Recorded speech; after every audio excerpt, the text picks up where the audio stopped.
Hello friends, good morning, শুভ সকাল সবাইকে। কেমন আছো সবাই? আমি ভালোই আছি। তো দেখো, সকাল সকাল রেডি হয়ে বেরিয়ে পড়েছি। এত সকালে যখন বেরিয়েছি তখন কিন্তু অন্যান্য দিনে ঘুম থেকেও উঠি না। 6:50 নাগাদ বাড়ি থেকে বেরিয়েছিলাম। তো আগের ভিডিওতে তো তোমাদের সাথে বলেইছিলাম যে বড় মাসির বাড়িতে যাব ষষ্ঠীর নেমন্তন্নতে। তো আমরা তো রবিবার যাইনি, রবিবারের পরের দিন সোমবার বেরিয়েছিলাম। তো বড় মাসির বাড়ি দক্ষিণ পাড়া, বগুলা স্টেশন নেমে ওখান থেকে বাসে বা অটোতে যেতে হয়। তা দেখো, সকাল সকাল বেরিয়ে গেছিলাম, রাস্তাঘাট ফাঁকাই ছিল, 7টা যেহেতু বাজেনি তখনও, তো এইটুকু তো ফাঁকা থাকবেই। তো 7:08-এ ট্রেন ছিল মধ্যমগ্রাম থেকে দমদম যাওয়ার। তো সেখানে সেই ট্রেনটা ধরবো বলেই আর কি বেরিয়েছিলাম।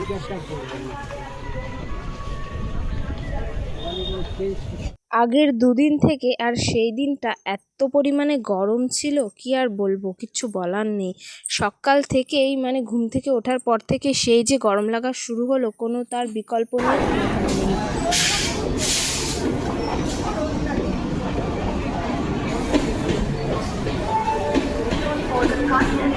তো গেদের ট্রেনে উঠে বগুলা যেতে হয়। গেদের ট্রেনের আগেই ছিল শান্তিপুর, তো সেই ট্রেনটা করে আমরা রানাঘাট পর্যন্ত চলে এসেছিলাম। আর রানাঘাট থেকে এই যে দেখো ট্রেনে উঠে গেছি, বগুলা নামবো এরপরে। তো একবারে এলেই ভালো হতো, বসার জায়গা ঠিকঠাক মতো পাওয়া যেত আর কি। আমি বসতে পেরেছিলাম, জায়গা ছিল না তা নয়, ও আমার বরের তো আবার বেশি পাকামি, তো দাঁড়িয়েই ছিল। দেখো, আমের দাম তো সস্তা এবছর সবাই জানো, কিন্তু বগুলাতে সস্তা ছিল না। এক জায়গায় 40 টাকা, 50 টাকা, 60 টাকা করে আমের দাম ছিল। তো যাই হোক, ওখান থেকে কিছু আম নিয়ে আর মিষ্টি নিয়ে, ওই যে দেখো মিষ্টি তখনও হয়তো নেওয়া হয়নি, যখন মিষ্টির দোকানে ঢুকছিলাম, যখন ভিডিওটা করেছি। তো দেখো, এত রোদ্দুর গরম, ভীষণ কষ্ট হয়ে গেছে সেই দিনকে। তো মাসির বাড়িতে পৌঁছে গেছিলাম, যেহেতু মাসিদের নাইটি, সায়া, ব্লাউজ এইসবের কাজ, তো সেই কারণেই ওদের ঘরটা ওরকমভাবেই মালপত্র পরে ওরকম অগোছালো থেকে যায়। আর একটা বাচ্চা আছে খুব দুষ্টু, ও মাসির নাতি, দাদার ছেলে। তো দেখো, সকালবেলা খাওয়া দাওয়ার পরে দুপুরে রান্নার জন্য এই যে মাটন রান্না হচ্ছে, আর অনেক কিছু রান্না হচ্ছিলো, সবটাই তোমাদের সাথে শেয়ার করব। আর এই মাটনটা অনেকেই কিন্তু করছিল, এখন করছে রাখিদি, কিন্তু এর আগে রাখিদি একটা জায়গায় গেছিলো, এর আগে পর্যন্ত আমার দিদি করেছিল। তো যাই হোক, এখন রাখিদি নাড়ানাড়ি করছে একটু, তাই জন্য রাঁধুনিকেও একটু দেখিয়ে দিলাম। শুধু রান্না দেখালেই তো হয় না, কি রান্না করছে সেটাও একটু দেখাতে হয়। তো মাটনটা কিন্তু দেখতে খুবই সুন্দর হয়েছিল। আর রান্নাঘরে হচ্ছিল গ্যাসে পাবদা মাছ, এটা এখনও কমপ্লিট হয়নি। আর এই জায়গাটা আলোর একটু প্রবলেম, হয়তো এই কারণে এরকম দেখাচ্ছে কালারটা।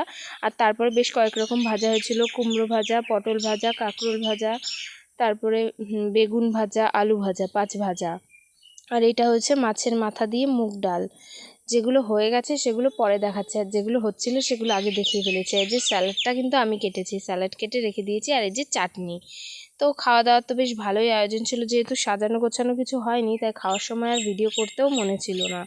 তারপরে দেখো, এটা হচ্ছে বিকালবেলা, খাওয়া দাওয়ার পরে ফ্যানের নিচে বসেছিলাম, নাকি শোবো না, খাওয়া দাওয়ার পরে না, এটা কিন্তু খাওয়া দাওয়ার আগেই।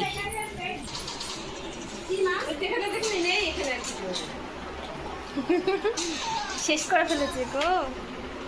অনুপম, কি দিয়ে খাচ্ছ?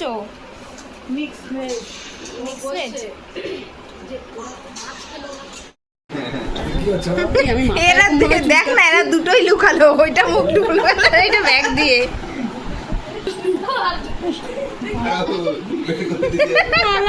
ওখানটা একটুখানি করে দিবি, করে দিবি না, আসেনি।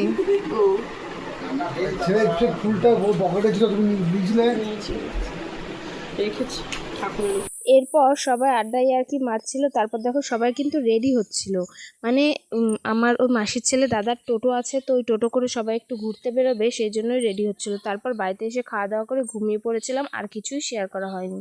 তো টাটা সবাইকে, গুড নাইট।